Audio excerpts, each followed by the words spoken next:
लाखों करोड़ों साल पहले धरती आज जैसी नहीं थी। हर जगह आग और धुआं था।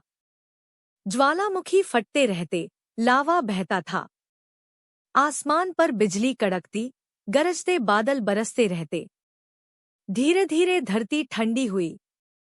लावा पत्थर बन गया।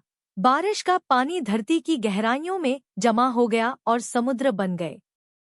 यही वह समय था जब जीवन की तैयारी पूरी हुई। पानी में जीवन का पहला बीज फूटा।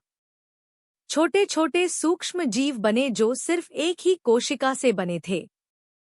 ये एक कोशिकीय जीव पानी में तैरते और सूर्य की रोशनी या रासायनिक ऊर्जा से अपना जीवन चलाते।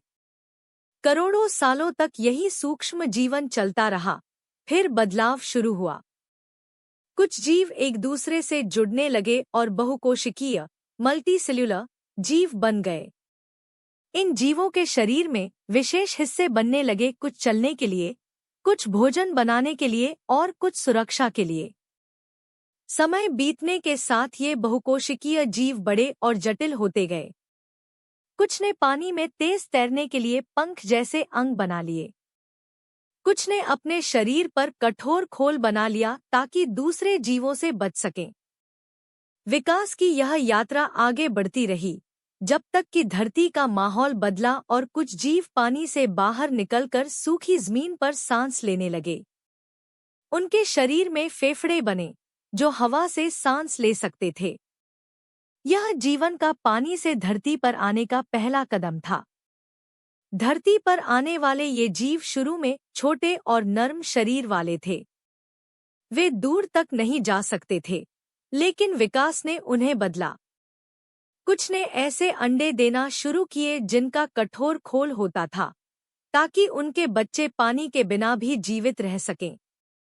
यह वह समय था जब रेंगने वाले जीवों का राज शुरू हुआ। फिर डायनासोर आए। डायनासोर अलग अलग प्रकार के थे, कुछ बहुत बड़े, लंबी गर्दन वाले और घास पत्तियां खाने वाले, और कुछ खतरनाक शिकारी जो अन्य जीवों का शिकार करते थे। करोड़ों सालों तक डायनासोर ने धरती पर राज किया। फिर विकास ने एक नया मोड़ लिया। कुछ रेंगने वाले जीवों ने पंख उगाए और पक्षी बन गए। कुछ के शरीर पर बाल उगाए और उन्होंने अपने बच्चों को दूध पिलाना शुरू कर दिया। यही स्तनधारियों मैमल्स की शुरुआत थी। जब एक बड़ा उल्कापिंड धरती से टकराया और डायनासोर खत्म हो गए, तब स्तनधारियों को फैलने का मौका मिला। इन्हीं स्तनधारियों में कुछ ने पेड़ों पर रहना शुरू किया। उनके हाथ और पैर मजबूत और लचीले हो गए ताकि शाखाओं को पकड़ सकें। इन्हीं में से बंदर जैसे जीव पैदा हुए। ये ज्यादा बुद्धिमान थे, इशारों से बातें करते और समूहों में रहते। लाखों साल बाद कुछ बंदर जैसे जीव जमीन पर ज्यादा समय बिताने लगे और धीरे धीरे सीधे खड़े होकर चलने लगे। यही वह क्षण था जब इंसान का सफर शुरू हुआ। सबसे पहले इंसान जैसे जीव, जिन्हें विज्ञान होमो हैबिलिस कहता है, पत्थर के औजार बनाने लगे। फिर होमो इरेक्टस आए, जो सीधा चल सकते थे और आग पर नियंत्रण कर सकते थे। आग ने उनकी जिंदगी बदल दी। अब वे रात में रोशनी कर सकते थे, जंगली जानवरों से बच सकते थे और मांस पका सकते थे। फिर विकास का एक और चरण आया और नींडरथैल्स पैदा हुए। ये ताकतवर और समझदार थे। वे गुफाओं में रहते और अपने मृत साथियों को दफनाते थे। लेकिन इनके बाद होमो सेपियंस यानी आधुनिक इंसान आए। उनका दिमाग सबसे ज्यादा विकसित था। उन्होंने भाषा बनाई, कहानियां सुनाई, ज्ञान को एक दूसरे तक पहुंचाया और योजनाएं बनाने लगे।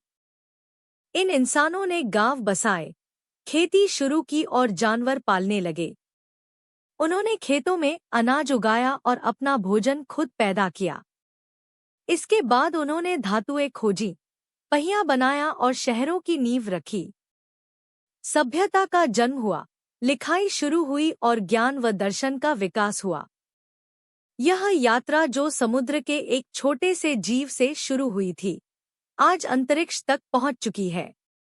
इंसान चांद पर जा चुका है और तारों की ओर देख रहा है।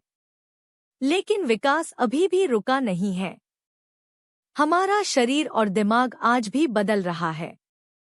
आने वाले हजारों सालों में इंसान की शक्ल और जिंदगी और ज्यादा बदल जाएगी।